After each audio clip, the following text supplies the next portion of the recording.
Do you know that there are many monsters in the Witcher universe that we, as of yet, have never seen in any of the mainline Witcher games? Well, there are so many, from different breeds of vampire to ogroids and dragons, and, well, today I plan to tell you about my top 10 favourites and explain why I would love to see them appear in any of the future mainline Witcher games. But first, once again I have realised something. You're not subscribed, are you? You've still not subscribed after watching this many videos. You better click it and you better join the School of the Lesson. Okay, you in? Welcome. The lesson begins. Let's talk about these awesome monsters. Number 10, Plumards Mulas. For number 10, I have combined two of the currently unseen vampire species into one point, as both the lore surrounding them is quite mysterious and interesting, and they're both vampires. Plumards are a species of vampire referenced in both The Last Wish and Baptism of Fire, and finally received a beautiful illustration in the standalone Gwent card game. Plumards will typically swarm their prey and are considered to be lesser vampires and towards the bottom of the vampire hierarchy. Many of you might think that it's possible we may have seen some from a distance in the Blood and Wine expansion when Dettlaff attacked Beauclair, but I believe these vampires were Fledders and Ekimaras just simply flying. For Plumards, I think they could be quite an interesting enemy to fight, as although they act as a sort of like a vampire harpy, you go into a cave, maybe they swarm you, try and siphon the blood from your character. I would love to have a black blood potion and prep for a contract. For example, let's say you have to go and defeat a Bruxa or an Alp, and in the cave's entrance there are loads of Plumards. You can drink black blood, fight them off. As they try and bite you, they take damage, so it also kills them, but you're also taking damage, so it's sort of like this, you're getting swarmed, you have to defend, and it just sounds like, to me, it could be an interesting encounter. There are loads of different interesting scenarios that I think these creatures could be used for, so I would really love to see them. In this same point, I have included Mulas, as they were supposedly meant to appear in The Witcher 3 as a higher class of vampire, not a higher vampire, but a higher vampire by class that is very strong, sort of like a male Bruxa. They were said to have been developed to have strong but slow attacks, drink blood from knockdown players, have a blood rage ability which was activated after drinking the blood of an enemy, which would give it faster attacks and more damage, also a mist form and a jump attack. It was also said to be immune to Axii. So considering the seemingly considerable work that went into developing it, it even has a model that was supposed to be in the game, it would be quite interesting to actually see this in the next Witcher game in a similar vein to the Manticore, which was also developed originally for The Witcher 3. Number 9, Chironexes. A Chironex is a necrophage that looks like a unicorn. I would also love to see unicorns, but I'm talking more about the sort of monsters you would actually fight. But what is interesting about a Chironex is that although it looks like a unicorn, it actually belongs to the same family of monsters as rot fiends, ghouls, and drowners, as it is a necrophage. They are said to be typically in the Korath Desert, so if we ever happen to go to Zerrikania in one of the future Witcher games, I would love to see this monster appear. I think it would be really interesting, especially if the games are going to continue to be about Ciri, to see something that she might think, oh, a unicorn's come to save me, take me to the world of the NL, when it's actually a Chironex. It could be a really interesting encounter and a clever way to play on this connection. I imagine fighting them would be like a mix between a wild hunt hound and a drowner, so very fast but also trying to eat you. Number 8, Dracoturtle. So a Dracoturtle, or as the Witchers refer to them, a Chelonodrake, are essentially a giant turtle crossed with a dragon found in a variety of large bodies of water. Think the sea, a lake, or even sometimes swamps and bogs. The full details of these monsters are relatively unknown, but one mutated specimen was said to be 5 horses long and, unlike its sea-dwelling cousins, had horned plates on its neck and thick armor. I always imagine traveling across the ocean like in Skellige, then suddenly coming across one of these. It would certainly be a bit scarier than a few harpies or drowners. Number 7, Phoenixes. Phoenixes in The Witcher are quite similar to the typical fantasy versions of them. They're a draconid able to survive for much longer than a typical monster due to their ability that allows them to combust when feeling weak and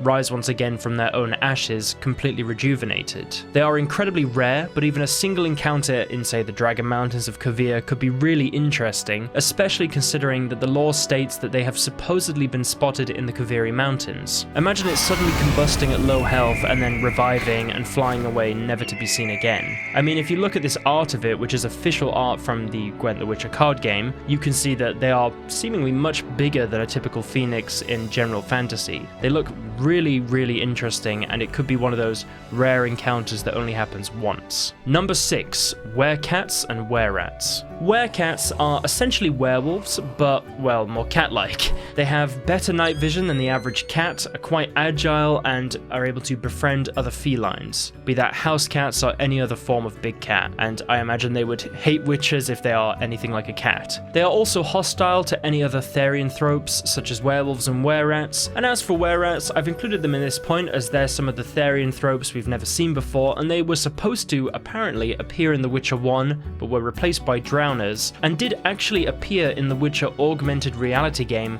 Monster Slayer as an enemy generally found near human settlements, and after taking a look at the art, well, they look horrifying. They are also apparently nocturnal, and there could be plenty of interesting ways to implement either of these enemies. Imagine with either of these therianthropes, and then let's say you go into an abandoned village or a town, or you go into a house in a city, something like that, and you find a lone werecat or wererat, maybe even in a sewer. I mean, just having areas with wererats just sounds terrifying to me. Number 5, Ogres. So of course, many different ogroids have appeared in the Witcher games, from giants to cyclopses, but we have yet to see an actual ogre in the mainline games. They have also been mentioned in the books, particularly in Season of Storms, but also in the games when Geralt meets Lambert in Novigrad, and Lambert reveals how he and Aidan, a cat school witcher, were hired separately to deal with the ogre of Ilander, and eventually became allies and friends through this experience. Ogres are supposedly tusked and are essentially mean, big, almost ape-like brutish monsters. In Gwent the Witcher card game, there is a giant who appears to more closely resemble an ogre than the typical giant, and in the Gwent art, we can see one of his ogres overseeing a group of Necker slaves. This makes me think of The Hobbit with a cave full of necrophages and ogres and giants, which, especially in Kavir with its mountains, which I imagine we'll be exploring, could be really fun. Imagine a big part of the game is going deep into the Dragon Mountains, or even the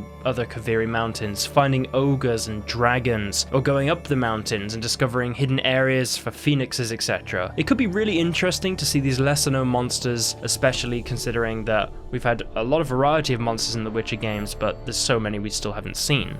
Number 4, Mamuna. This monster has almost no official information about it, although it appears in Gwent the Witcher card game as a relict, and in my opinion, looks like it could belong to the Three Crone Sisters family, but of course appears to be something completely different. I'm unsure if it would be a monster in the same vein as a Leshen or a Chort, so rare but not entirely unique, as in it's a monster that you can find multiple versions of, or if it's just a standalone unique monster like say the Crones or the Caretaker. The most information I can find on it is from real-world Slavic mythology. It was said to kidnap human babies just after they were born and replace them with its own changelings. These changelings often had disproportionate bodies and some type of affliction. These changelings were said to become spiteful of others around them, fear their own mother, be noisy, avoid sleep, and indulge in gluttonous behavior. They could also not speak and instead gibbered, and were often disabled. A mother could protect her child by tying a red ribbon around her child's hands, avoiding washing its nappies after sunset, and never turning her head away when her child slept. Even if a mother's child was stolen, she could take it to a midden, whip it with a birch twig, and pour water over it from an eggshell while demanding back her child. The Mamuna would then often pity the mother and return it. Yes, this all sounds quite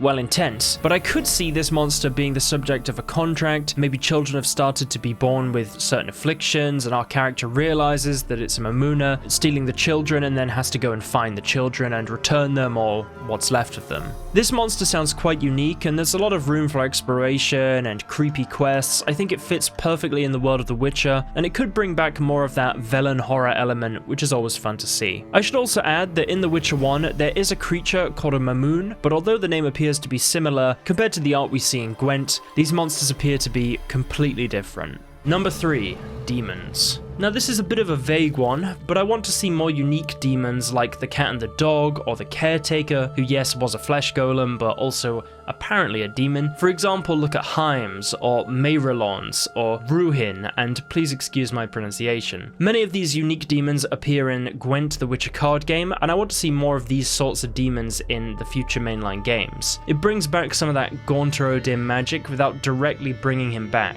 I want that sort of horror element, to question exactly what the thing I just met actually is. For example, unique contracts or entire quest lines surrounding their mysterious presence in a village or town, or like with Olgierd, a single enclosed house that brings you to a sort of demon realm. I also think about the Whispering Hillock. I don't just want to have loads of monsters that we know, I want to have monsters that are a little bit more vague, demon-like. It's interesting to see this sort of different type of monster going around. I saw the art for Ruhin and I thought that would be great to find in a forest somewhere. Just a one-time encounter that just sticks with you. What is that monster? Where has it come from? I think that is the sort of thing that really sticks with fans as well. Number 2, dragons. Of course, as I hope I have made crystal clear previously, I want dragons. Now, you can watch that video for a full breakdown as to why, but I think it's pretty obvious. There are so many breeds of dragons that we haven't yet seen in the mainline Witcher game series, including red, black, and ice dragons, but also sea serpents. And I think that these encounters should not be common, it should be incredibly rare, and you can spread them out over the next few games. I'm not saying I want dragons everywhere, I just want a few rare encounters that I think would really stick with us. For example, imagine travelling across the ocean and then suddenly having to fight a sea serpent on a ship, narrowly escaping and heading onto shore with your crew, all dead. You never see the sea serpent again, you don't defeat it, but you know it's there. A bit like Geralt's arrival to Skellige, but a little bit more Pirates of the Caribbean. I would love that. In fact, let's encourage CD Projekt Red to make a School of the Sea Serpent, Kraken or Whale or something, and have an entire Witcher pirate game, because the more I talk about it, the more I want to see it. I want to have Witchers on the high seas. I want them to research all the monsters of the sea. I don't see why that wouldn't fit, it would be really interesting. You have so many Witchers researching the land, you gotta have some that clear up the oceans for trade, etc. Maybe they could help the merchant ships get past. Trade is a very important thing, so could be a really cool thing to see. The Witcher is such a unique world. I mean, imagine sirens like in The Witcher 3, but with a more human form too. They can pull sailors in, or great sea serpents can just take down ships. It could even just be small sections of future games. Let's say Ciri has to go from Kovir to Nilfgaard by ship and she crashes there because of a sea serpent. Or even when we inevitably will be exploring other worlds as Ciri, I think it would be really cool to see those sort of monsters there as well, or go to their homeworlds. It would make the game so cool. As with seeing the other dragons, of course, such as right up in the peaks of the Dragon Mountains, or deep in the caves guarding some sort of treasure, or destroying even, let's say, ogre settlements in the caves. There is so much room to make these next few games really interesting. Consider even, say, a sea serpent in a deep underwater lake. How cool would that be? You go into this massive open chasm and there's one monster left in there. The potential is honestly limitless. Number 1, Manticore. Finally, although this list is not in order of what I'd like best to worst, it's just 10 that I do like, I did have to put Manticore at number 1 because the Manticore, of course we know will now appear in the next game, was supposed to appear in The Witcher 3. Its art has stuck with me ever since I first saw it. Obviously we have the School of the Manticore, it's a very important thing for The Witcher, and we're finally going to see it in the next game, and I wanted to take this opportunity to talk a little bit about what that could be like. Manticores are said to have the body of a lion, bat-like wings, 3 rows of teeth, inject venom with their scorpion-like tail, and claws that are only kept in check by the environment naturally cutting them down. Like the Mula, Manticores were quite far along in development, and entire movesets were designed, including the Poison Tail attack, strong attacks, Tear Apart, which was a light claw attack that was able to knock down opponents and rip them to shreds. There was an aerial bash attack and a jump attack. You were also supposed to be able to cripple them by destroying their wings or poison gland, and it could also be instantly killed if its ribs were pierced and you destroyed all 3 of its hearts. This could quite well be how it will be implemented in the next Witcher game, and I for one can't wait to see how it is implemented. I love the way The Witcher 3 handled combat, but it would be quite interesting to have different ways of defeating different enemies past just how much more damage you can do or switching signs. I like that idea of actually targeting certain aspects of its body to try and bring it down. It's not just a simple slash it as many times as you can on its face, it's right, aim for the ribs, get the heart, that'll make this easier. There's a couple of things like that if you use your crossbow, for example, in The Witcher 3, but it'd be great to have a little bit more of that. You actually have to learn tactics for each monster in a more sort of nuanced way. Of course there's nuance in The Witcher 3, but even more. And also, considering that they normally inhabit mountainous caves and woodlands, it makes sense that Kovir is the perfect place for them to finally appear, and I for one cannot wait to finally see a Manticore in a mainline Witcher game. So to conclude, I have discussed 10 monsters that I would love to see in future Witcher games that haven't yet appeared in mainline Witcher games. Of course, these are not all the monsters I'd like to appear. When I say all of this, of course I would like all the monsters that have already appeared in Witcher games, mainline Witcher games I should say, to appear in the next Witcher game, and to be honest, the more the merrier as long as it fits in with the environment. I obviously do not want them to just slam in as many monsters as possible if they don't actually fit to the locations. For example, if you had a Chironex in the Ciri Mountains, it doesn't really make a lot of sense. It's just, if they visit these locations, these are some monsters I would love to see. There are certain staple monsters that I think we expect to see pretty much everywhere. A great example would be a Drowner. I imagine Harpies are going to be in most places, but there are certain monsters I imagine we probably wouldn't see in Ciri. Although honestly, there are very few that I can think of that I wouldn't expect to see at all. There is a possibility for most monsters we've already encountered to come up, but there are some that I could be like, okay, fair enough, they're not there, that's fine. They could be in a different location though, within the same game is what I'm saying. I'm not expecting the entire next game to take place in Ciri or any particular location. I think we'll have a bunch of games in loads of different locations, and even one game by itself will have multiple. So these are really great options to implement, along with the existing monsters of course, if they have the time to implement all of this. So I would love to hear which monsters you guys would all like to see. This can include monsters we've already had. There are monsters, of course, we've already had that I would love to see. The big one would, of course, be a Leshen or a Fiend or a Chort, something like that. They're all great higher vampires, all that sort of thing. But I would love to hear what you think, or if there's any monsters you've seen in other Witcher material that haven't come up yet that you would also really love to see in the next few games, or even just unique monsters that haven't been made yet that could be coming from Slavic mythology. I think that could also be great. They've already taken some monsters such as the Bork, which is going to be in The Witcher 4, and more of that sort of thing would be great, especially for all the contracts we'll be doing. So if you liked today's video, please like it to support this sort of content. It really does help. Leave a comment down below, subscribe, it all helps push the channel forwards and help support this. And also, of course, a big thank you to the members. You guys help make these videos possible, and I really do appreciate your direct support. It's very kind. Of course, thank you to everyone that supports the content, but you guys have contributed directly, and I really do appreciate that. Be sure to check out my other channels. I've got playthroughs on Viking George. I've got other videos about other games occasionally on Ranger George. It'd be great to support that as well. But that is it for me for today, everyone. Let me know which Witcher video you would like to see next, and I will see you all in the next video. Good luck on your adventures, everyone, and have an awesome rest of the week.